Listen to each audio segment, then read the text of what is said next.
Welcome to A Well Cared For Human, the podcast that tries to convince you that you are 100% normal and an even better than okay example of the human species, despite the fact that sometimes we feel like the craziest, most incapable, or worthless creatures on the face of this planet.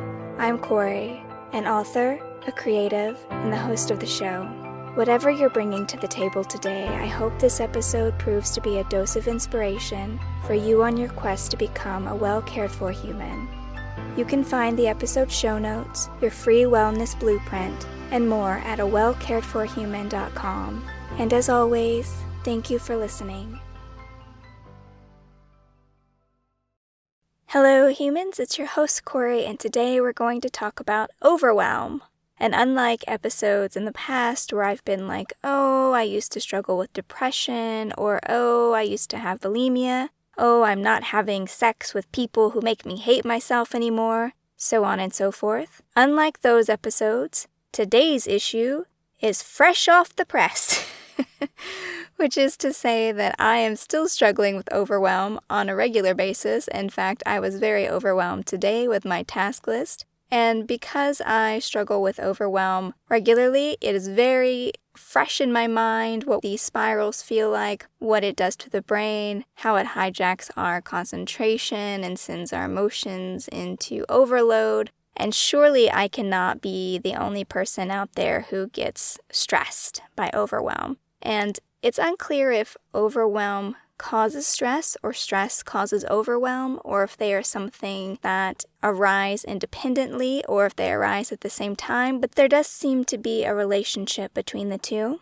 And there are as many triggers for overwhelm in the world as there are people. Everyone experiences it differently. But for me, usually overwhelm occurs when suddenly there's too much to do. And actually, that might not be 100% accurate, because in truth, I am a workhorse. I can work on a lot of things at one time. And so it isn't necessarily having many irons in the fire that will trigger overwhelm for me. It's more like if I start to feel rushed, if I feel like the 5,000 things on my plate suddenly have a timer attached to them, and that there isn't the option to work on it as long as I would like. And because I can be a perfectionist and I want to do things well, I don't mind challenging tasks or challenging situations as long as I feel like I have enough time to do them, if I can keep working on them until I'm satisfied.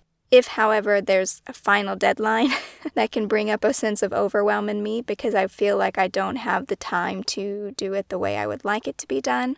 So there's definitely some sort of time component in connection to overwhelm for me. And also my sensation of overwhelm tends to increase if I don't have the opportunity to practice self-care. Because I am a workhorse, I have a tendency to prioritize work over taking care of myself, over doing all the things that need to be done to help me feel sane and well-fed and well-slept. And so if I push those things to the side in favor of getting one more thing done, I will notice that the feeling of overwhelm tends to accumulate more quickly if I'm not combating it actively with self-care. But it doesn't have to be your to-do list or a lack of time that makes you feel overwhelmed. It can be a difficult situation, stress at work, or in your relationships. It could be any big feelings that you're having that you're not quite sure how to process or what to do with them. Anything really can trigger overwhelm. It's really more about learning how to recognize when you are overwhelmed.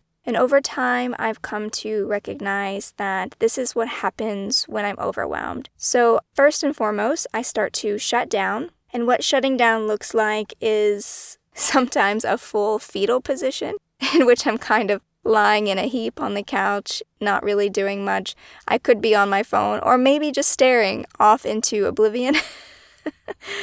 This sort of disassociation or escapism. It can also be me getting on the phone and looking at a million Instagram videos or repeatedly checking my email or anything to give me a sense of a sort of quick win, like if I can respond to someone quickly. That usually means that if I'm looking for quick wins, it's because I'm overwhelmed by a larger task. And I would rather do some little tiny tasks to make myself feel like I'm still moving forward, even though I'm not really, because I'm in this overwhelm heap. And apart from shutting down and looking for forms of escape, It also usually manifests with an inability to focus and a difficulty in prioritizing tasks. So I might have a to-do list, I might even have everything written down, and you would think, oh, she looks pretty orderly. There's no way she's suffering from overwhelm. Look, she's got everything written down. But then when I look at the list, I'm like, what am I doing? Like, does any of this actually need to be done? What needs to be done first? It's really challenging for me to prioritize those tasks or to recognize what might be more important. Again, I might be looking for the smaller wins rather than acknowledging that a larger, more complicated project might be a better use of my time. And so the to-do list itself can be deceptively organized, but in fact could be exacerbating the overwhelm that I'm experiencing. And then also, usually I just become aware of an increase in pressure mentally and emotionally. Mentally, I might just be having a lot of really negative thoughts, or it might not even be a clear articulation. It might just be sort of low-grade screaming in the background, like, ah! That might be all that's happening upstairs. And the same thing for emotionally. Emotionally, I might not be really clear on what I am feeling emotionally. I might just be feeling really agitated or just kind of a low-grade panic. And sometimes I can catch myself and realize, oh, I'm obviously struggling with some sort of emotion here, because there will be little physical tells. Like I mentioned with the heap of overwhelm, if I'm lying in a heap and I can't get off of Instagram, that might be a sign that I'm experiencing overwhelm. Or it could be that I've started to bite on my nails a little, which biting my nails was something I really struggled with in high school. I would bite them so badly that they would bleed. They would always just look awful and be kind of painful because I was so diligent about it. And it really took me a long time to break myself of the habit of biting my fingernails. And now I don't do it very often, but every once in a while when I am feeling stressed or I'm feeling overwhelmed, I'll catch myself putting my fingers in my mouth or going to maybe just like nip off a hangnail or something, which probably sounds disgusting. You guys are like, oh my God, stop talking about this. But I mean, that's a reality of my overwhelm, is sometimes I'll have these little physical tells that, oh, I must be really anxious about this because look what I'm doing. Like, why am I starting to bite my nails? So all in all, a cycle of overwhelm might be suddenly the pressure is on, or I feel like there's a time restraint that I wasn't anticipating, or something unexpected will happen. Maybe someone will say something, or a big emotion will come in, or an unexpected bill. Whatever it is, anything can trigger overwhelm, but the trigger happens, and then the mental and emotional pressure intensifies. I shut down as a result. I start searching for an escape through Instagram or social media, or staring listlessly at the wall, whatever it is, lying in bed with the pillows over my head, taking really long naps in the middle of the day, even though I don't necessarily need them. And until the pressure becomes so great that I rush to the to-do list and like, okay, no, really, I got to get this together. But then even while looking at the list, I'm struggling to prioritize. So that's sort of what my overwhelm cycle looks like. Again, it might be absolutely different for you, but no matter how you get there, there are ways to cope with overwhelm. Essentially, there are ways to depressurize the system and get things back into a more manageable state for you. I mentioned awareness. Awareness is crucial to noticing that you are in this sort of overwhelm process, this overwhelm spiral. The only way I've ever noticed or gotten out of overwhelm is because the awareness has caught myself red-handed in the cycle. And so this is one of those benefits that come with meditation, awareness, in that, you're meditating and maybe you're secretly thinking while you're meditating, I don't know what this is for, I don't know how this is benefiting my life. Well, one of these ways that meditation is helping us is that it is building awareness. It's allowing us to catch these triggers, these cycles, these spin-offs, these spirals more quickly. Before I had much awareness, I would be doing all of this kind of secretly in the background. So I would know that I was stressed or I was anxious. Obviously, I was biting my nails. I was really feeling like crap all the time. But I didn't really understand like what it was. There was no word or label like overwhelm or anxiety or anything that helped me to understand what was happening or what could be done about it. So awareness is like shining a light on the problem so that you can start addressing it. It prevents it from remaining overlooked or out of sight, out of mind, that sort of thing. But the ability to notice emotional and mental shifts is certainly dependent upon one's awareness. So if you have enough awareness and you can catch yourself in this overwhelmed space, then at the very least you can start talking sense to yourself. You can start saying things like, okay, here I am, like I'm overwhelmed. I've been overwhelmed before. The world didn't end. I just need to depressurize the situation. I just need to calm down. I need to give myself a bit of space and clarity, and sort of talking sense to yourself even though you're in this agitated emotional state. And then the next thing that I'll do is I will go in and try to remove any time restraints if possible.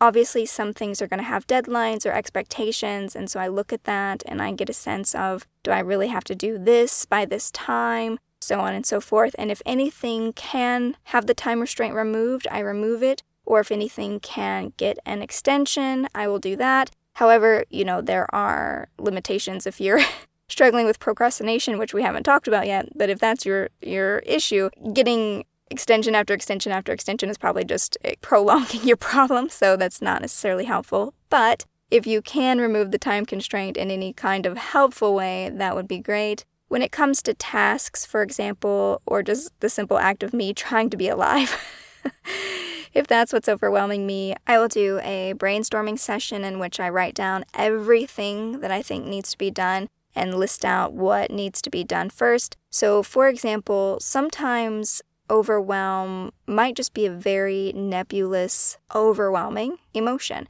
And what I mean by that is we might not even have a clear sense of what all we think needs to be done or what we think needs to be addressed. So sometimes this journaling, this introspection allows us to basically go in and figure out what's going on in here. Like, what am I thinking? What am I telling myself? What stories am I making up that's getting myself so upset? What pressing concern do I think I have right now? Excavating the mind for this sort of clarity, getting it all out, listing everything down. And it can be anything. Sometimes I have a lot of little tasks that add up, like, oh, I really need to change this air filter, and oh, I really need to go into the garage and get this random item. Oh, I really need to do this. And they're not even tasks that would take a lot of time. It's just that they're bouncing around in the back of my mind, and it feels like there are a lot of them. The more that I ignore them in order to do other things, the more that they build up, and I start to just feel like I'm not getting anything done. Sometimes if I do these brainstorming or listing sessions in which I just get everything out, every little thing that I think possibly needs to be done, I will start to feel like the depressurization is helping. I will feel like there's less of, oh my gosh, I need to do all this and this, because now I'm looking at a page and there's really only, 5-10 things, and they'll each take like 1 or 2 minutes. And I'm like, oh, okay, actually this isn't so bad. Like this, if I just focus and do this for 20 minutes, I'll knock all of this out. So sometimes it's just a matter of getting really clear on what you need to do, or what your brain, your panicky brain, has hyped you up into thinking that you need to do, which is sometimes the case. If it's not task related, if it's not an organizational issue, if it's a relationship or an emotion, I usually just jump in and address these head on. I know that everyone can't do that. Sometimes there's a lot of anxiety. Hell, I have a lot of anxiety about speaking to people or about addressing things, so I'm not trying to talk about this as if I'm somehow different. Not at all. But I do find that for my own sanity, it's easier for me just to address these immediately because, yes, it will require that I overcome my resistance to talking to someone about something or asking someone for something. But maybe there is an issue or a situation that needs to be resolved, and I will have to address that. It's not going to go away until I do. And so even if nothing in me wants to go have a conversation with someone about, I don't know, a light bill, the internet not working, for example, maybe I loathe calling tech support and the idea of calling tech support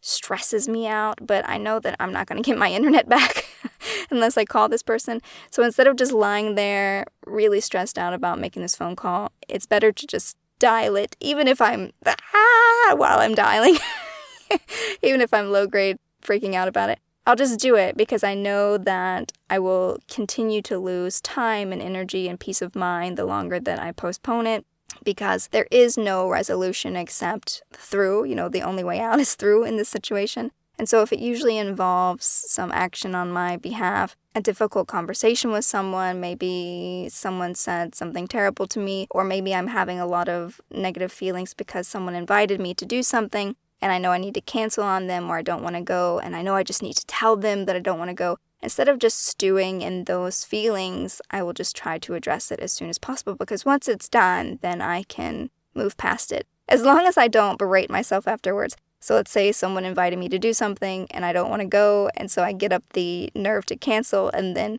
I wonder if they hate me for 2 weeks.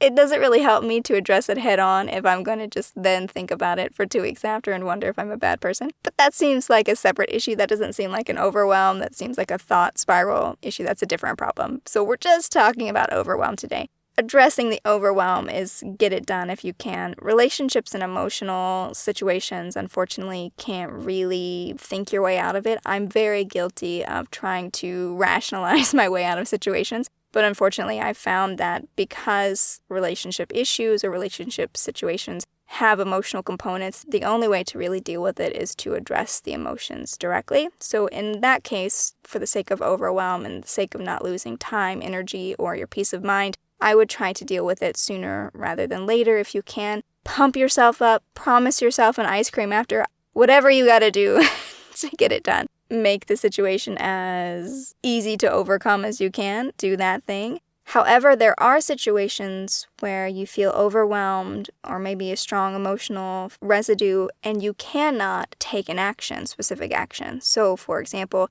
if I'm feeling overwhelmed because of a negative interaction in which I'm not going to speak to someone about it. And a good example of this is when my mom died and my father found out about it, even though I had no intention of ever telling him that my mother died, because I know that he hated her and I knew that he would say something terrible, which you know where the story is going. That's exactly what happened. He found out somehow, I think he had heard about from someone that I had did the podcast, the Who Killed My Mother podcast, talking about how she died, and he essentially texted me telling me that she deserved it. And I was, as you can imagine, very emotionally triggered by that. I was very overwhelmed by the flood of emotions that came from him saying such a thing to me. Everything from anger to horror to sadness to bewilderment to disbelief, so on and so forth. And I had already vowed not to have contact with my father because he was this kind of person, and I knew that his reaction and his texting me was trying to elicit some sort of response. And so I could not talk to him because I was committed to remaining no contact, because essentially I thought that this would be healthier for me, this would be better for me to remain no contact. And so what do you do with all those feelings, right? In that situation, I'm not going to hash that out with him. Even though I think eventually I did send a very bland, thank you for your condolences or something, something smart-ass, I'm sure, because I just did not know what to do with his words. The real emotional work, the overwhelm, could not be addressed with this person, right? They did not have, this person being my father, he did not have the emotional capacity to do that work with me or to address that issue with me. If that's the case, if you're being triggered by something and it involves another person but you can't work with them in any way, generally what I would do with that is I would turn to either journaling or Tonglen. Those are my two top choices. And I have episodes for both of those. You can go listen to the journaling episode and the Tonglen episode, Tonglen being the meditation episode. But just a quick refresh here. Journaling, I would just work through it all on the page. I would maybe even have an imaginary conversation in which I would write my side and then his response, his appropriate response, the response I think that he should have in this sort of rehearsed conversation in my journal. Or I would just get my feelings out, oh my God, I'm so pissed off that he would say that to me. God, can he be any more tone deaf? How can he be so selfish? Whatever I felt I needed to say or do in that moment in order to process the emotion that was overwhelming me. And then Tonglen is a giving and receiving practice in which you imagine yourself and the other person, and you can send sort of emotional charges back and forth. A better example of that would be, I'm really upset because I have a father who is unkind, who is emotionally immature, that kind of thing. And maybe I will conjure up those feelings and really sit in them, process them, and then I'll imagine someone else who's dealing with that, maybe a kid or another person. It doesn't have to be someone I know. It can just be kind of a placeholder, and in which I basically send them peace of mind, love, support that I wish that I was receiving. And for some reason, this always makes me feel better. And then I kind of just imagine on the inhale that I'm absorbing that negativity from them. So whatever they're dealing with from someone else, I take it into myself for transmutation, essentially because it's like if you had the belief that there was only so much anger in the world, there's only so much heartbreak in the world, and here's another person experiencing it, and you're already feeling it. So if you're like, well, let me have it all so this person can have a break, there's something in there about practicing the compassion, all of that, that really lessens the strength of the feelings, that really helps to move through them. And again, I talk about this more in the meditation episode, so you might want to go back and revisit that if it's something that you might like to try. And also, Pema Chodron, again, talks about Tonglen a lot, and she's got great practices on it. Definitely look into her work. She will do a much better job of explaining it than I will, because Tonglen is her thing. And overall, I just look at the situation as an opportunity to practice letting go. Sometimes overwhelm is addressed not by pushing through, but by letting go of something. So those are kind of my ideas about how to process overwhelm, either because it's a time restraint or a task disorganization issue, or maybe there's things in your mind that are bouncing around that need to be let out, or journaling or meditation can get you there, or it's about letting go, that necessity to release things that no longer serve us, that aren't important. Sometimes we just add importance to things that really don't matter. And there are a lot of reasons why we do that. We could revisit that some other time. But this idea that sometimes the best way to not feel overwhelmed is just to release all expectations of yourself or the situation. And so try any of that the next time you're feeling overwhelmed, the next time you find yourself in a heap scrolling Instagram and an hour has passed and you just cannot even. I hope that you find some relief regardless and that you were able to get some ideas from this episode. And that, dear human, is all that I have for you today. And again, before I sign off, I just want to remind you that the show is open to questions. So if you have any specific questions or a situation that you would like me to offer my thoughts or experience on, you can email me at Corey@CoreyMstrom.com. And that email will be in the description of the show and the show notes of this episode. So go ahead and check that out if you're not sure how to spell my name. And I would never share your information on the show, so don't worry about me calling out your name and where you live or anything crazy like that. So please don't worry about any of that. And I will do my best to answer you in an upcoming episode. But otherwise, I will be back next week with another episode of A Well Cared For Human. And until then, please take good care of you. This episode of A Well Cared For Human was written and produced by me, Corey Marie. The music was by Late Night Feeler and Esther Abrami. If you like what I'm doing here, please consider visiting my Patreon. For as little as $1 a month, you get early ad-free access to the episodes, as well as a monthly patrons-only Q&A, bonus videos, and more. Not to mention that your Patreon support lets me know that you find value in the show and want it to continue. You can find me on Patreon by visiting www.patreon.com/Corey Marie. If you can't support the show financially, that is okay. You can still subscribe to the show, leave a review of the show, and recommend the show to your friends, not just the neurotic ones. All of this helps so much. And as always, thank you for listening.